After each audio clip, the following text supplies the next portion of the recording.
Setelah kurang lebih 2 tahunan, smartwatch terbarunya dari Huawei GT Runner ini kembali hadir dengan versi keduanya ya. Waktu yang di versi pertama aja itu udah bagus pakai banget ya, ringan dan GPS-nya mantap. Saya sempat bilang waktu di video pertama kali itu, andaikan si GT Runner ini dengan diameter yang lebih kecil pastinya lebih oke dan bakal menjadi daily driver saya. Saya tahu ya untuk smartwatch ini bukan smartwatch seperti pada umumnya yang pada biasanya itu, tapi ini lebih khusus untuk profesional ya, yang hobinya lari gitu, yang olahraga di outdoor lah ya. Dan saya juga perhatikan untuk di deskripsi dia ada fitur yang namanya olahraga golf. Saya penasaran aja dengan kualitas GPS-nya. Nanti akan saya tes dengan smartwatch lainnya yang jauh lebih murah dari harganya si Huawei GT Runner 2 ini. Kalau di GT Runner pertama itu kan dapat bonus strap yang ukurannya dia ada yang panjang dan yang pendek ya. Tetapi kalau di GT Runner 2 ini dikasih bonus strap yang model silikon dan ini adalah strap utamanya ya, yang model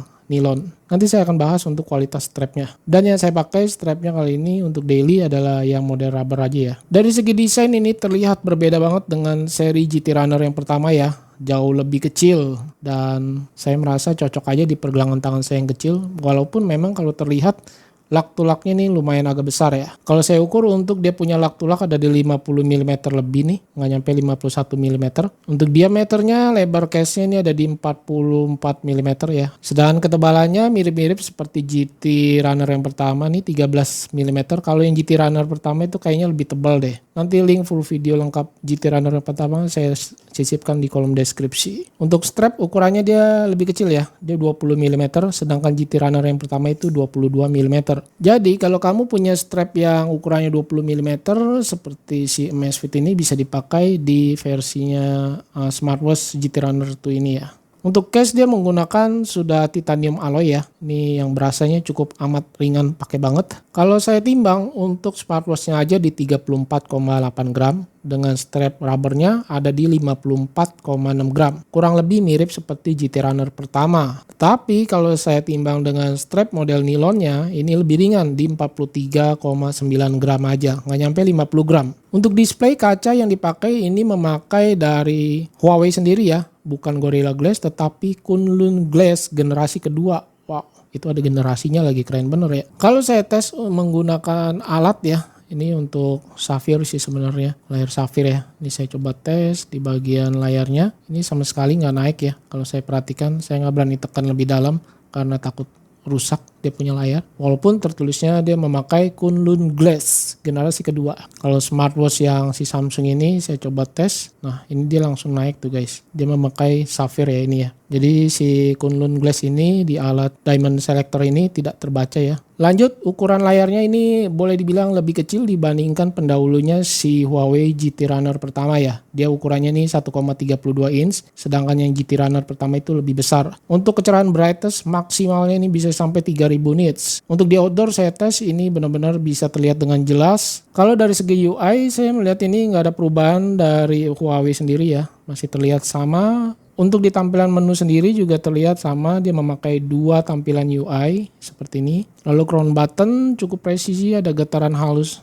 haptic feedbacknya cakep. Dan di bagian bawah ini tombol bisa untuk masuk ke mode cepat olahraga maupun untuk fitur yang namanya ACG. Ini bisa dipakai dengan tap di bagian tombol bawahnya ini. Oke, sekarang kita bahas untuk fitur yang jadi selling point utamanya ya, yaitu fitur GPS. Untuk kualitas GPS-nya sendiri, saya tes ini terbilang cukup akurat dan presisi ya. Dia memakai teknologi 3D floating antenna yang kalau saya lihat di deskripsi produk, dia memakai floating antenna di bagian depan bezel case-nya ini ya. Untuk fitur kesehatan, health tracking ini terbilang juga lengkap dan banyak ya. Seperti heart rate udah pada tahu ya teman-teman, SpO2 juga tersedia, lalu ECG ada, HRV ada, sleep tracking. Nah, untuk sleep trackingnya ini saya coba bandingkan dengan smartwatch yang jauh lebih murah di harga 2 jutaan ya, nggak nyampe 3 juta malah, yaitu Amazfit Active 3 Premium. Untuk kualitas tidurnya sendiri, kalau saya perhatikan ini nggak jauh-jauh banget ya. Seperti yang smartwatch kemarin aja udah tayang, Oppo Watch dengan Amazfit. Bisa dilihat untuk durasi tidurnya di 5 jam lebih. Memang kalau Huawei ini lebih tinggi ya, atau lebih banyak durasi tidurnya. Untuk tidur nyenyaknya Huawei lebih tinggi juga, sedangkan Amazfit lebih rendah. Lalu untuk fitur-fitur kesehatan lain seperti analisis aritmia ini udah pasti tersedia seperti di smartwatch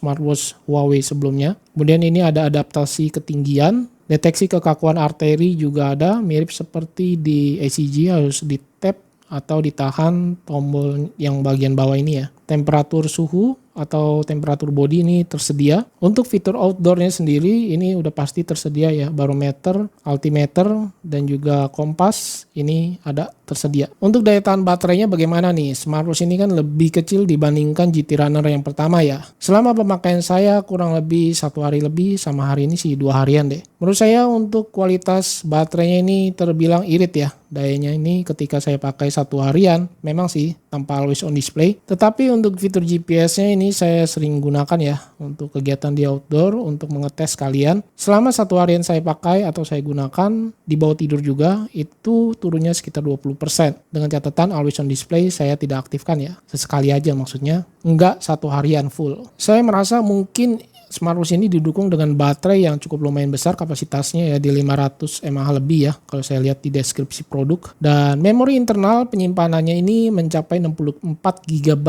Wow, gede banget ya untuk memori internal sebuah smartwatch. Kalau saya perhatikan untuk kualitas GPS dari smartwatch GT Runner 2 ini terbilang benar-benar akurat, presisi, dan saya lihat untuk di bagian tikungan-tikungan terlihat sangat amat presisi ya, tidak keluar dari jalur sama sekali. Mantap banget ini. Ya sesuai dengan harganya sih. Untuk harganya sendiri saat video ini tayang dia ada di harga 5 jutaan ya. Dan saya coba tes juga dengan smartwatch di bawahnya yang jauh lebih murah, yaitu Amazfit Active 3 Premium. Terlihat juga ini kualitas GPS-nya sangat bagus, tidak kalah dengan GT Runner 2 yang harganya itu di 5 jutaan ya GT Runner, sedangkan Amazfit itu kan di 2 juta lebih, nggak nyampe 3 juta malah. Dan kalau saya pakai di lengan saya yang kecil, strap dari GT Runner 2 ini yang model rubbernya terbilang sangat amat smooth banget ya, lembut tetapi agak tipis. Saya pakai ini di lengan saya ukuran lingkar 16 cm, cukup pas, tidak kepanjangan, dan ini benar-benar smartwatch cakep banget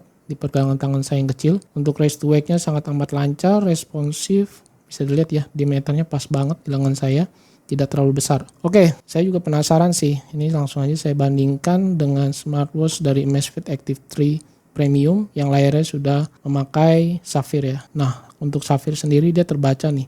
Memang untuk kualitas safirnya saya merasa lebih bagus si Samsung sih. Sedangkan untuk kualitas strap dari model nilonnya ini cukup bagus, simple, cukup cepat ketika kita mau gunakan secara buru-buru gitu ya. Ini mantap banget strapnya, tetapi saya lebih suka yang model rubber. Ini lebih solid, licin. Maksudnya licin itu lebih lembut ya. Ketika kena kulit kita, dipakai berlama-lama ini cukup oke. Sedangkan yang model nilon saya merasa ini kalau pakai kelamaan jadi gatel guys. Ini seperti ada bulu-bulunya nilon gitu ya. Jadi kalau nempel di kulit saya berasanya sering gatel. Apalagi kena keringat sini. Untuk di aplikasi Huawei Health saya merasa biasa-biasa aja ya. Seperti di bagian watch face pilihan yang terutama yang gratisnya ya, saya lihat ini ya gitu-gitu aja sih, nggak ada yang terlalu spesial atau bagus banget. Jadi kalau mau yang bagus itu kita harus berlangganan ya atau berbayar. Memang sih nggak terlalu mahal. Untuk watch face saya lebih menarik si Amazfit ya, dari aplikasinya Zepp, sangat amat banyak dan hampir setiap minggu keluarin watch face terbarunya. Dan smartwatch ini juga memiliki fitur NFC. Kita bisa memasukkan kartu akses atau pairing access card ke smartwatch ini. Tapi dengan catatan harus memakai device dari Android. Sedangkan device dari iPhone saya tes, mode NFC ini tidak bisa muncul di aplikasi Huawei Health. Untuk WhatsApp call saya tes di iPhone ini bisa menjawab atau mengangkat telepon langsung dari smartwatch GT Runner 2 ini. Notifikasi chat masuk, kita bisa lihat dan balas pesan dengan template atau membalas dengan emoji, atau juga kita bisa mengetik pesan melalui keyboard di smartwatch-nya langsung. Ya, kesimpulannya smartwatch GT Runner 2 ini kira-kira cocok untuk siapa? Menurut saya pribadi yang bukan olahragawan atau atletis ya. Saya ini orang biasa yang suka gonta-ganti smartwatch. Menurut saya sih cocok-cocok aja buat siapa aja, yang penting ada dananya cukup ya. Bahkan menurut saya lebih baik daripada GT Runner yang pertama itu. Karena ukurannya yang sekarang ini GT Runner tuh lebih minimalis, kecil, baterainya tetapi besar. Sangat awet malahan menurut saya pribadi. Untuk pemakaian saya kurang lebih 1 harian aja. Ini tanpa always on display ya tadi saya sebutkan. Tetapi GPS saya pakai terus menerus loh. Itu menurut saya cukup awet. Turunnya sekitar 20% aja. Untuk kualitas akurasi GPS udah nggak usah diragukan. Harusnya akurat. Karena mengingat harganya yang tidak murah ya. Mungkin kalau kamu punya budget di bawah 3 juta, kamu bisa pilih si Amazfit Active 3 Premium ataupun Amazfit Active Max ya kalau kamu berlengan besar. Itu harganya di 2 jutaan aja. Kualitas GPS-nya juga itu terbilang oke pakai banget sih. Kalau yang suka menanyakan apakah bisa di-share ke Strava, udah pasti bisa. Lalu buat para ladies yang lengannya kecil pastinya, ini cocok juga si Huawei GT Runner 2 ini. Apalagi untuk pilihan warnanya terbilang banyak ya. Ada yang warna putih, yang pastinya dapat bonus strap nih. Ini menarik sih menurut saya. Tadinya saya mau ambil yang biru dan juga saya lihat di komen tuh kan ada yang merekomendasikan warna biru ya, tetapi saya merasa kurang cocok aja ketika nanti saya pakai outfit strapnya warna biru ya, kurang masuk gitu guys. Jadi saya pilih yang netral aja warna hitam. Lalu untuk fitur kalau saya perhatikan dia ada fitur yang namanya dompet ya. Kira-kira untuk di harga segini Huawei Watch GT Runner 2 ini cocoknya di compare dengan seri Garmin tipe apa nih? Bisa tulis di kolom komentar. Saya Freddy and see you next my video. Bye.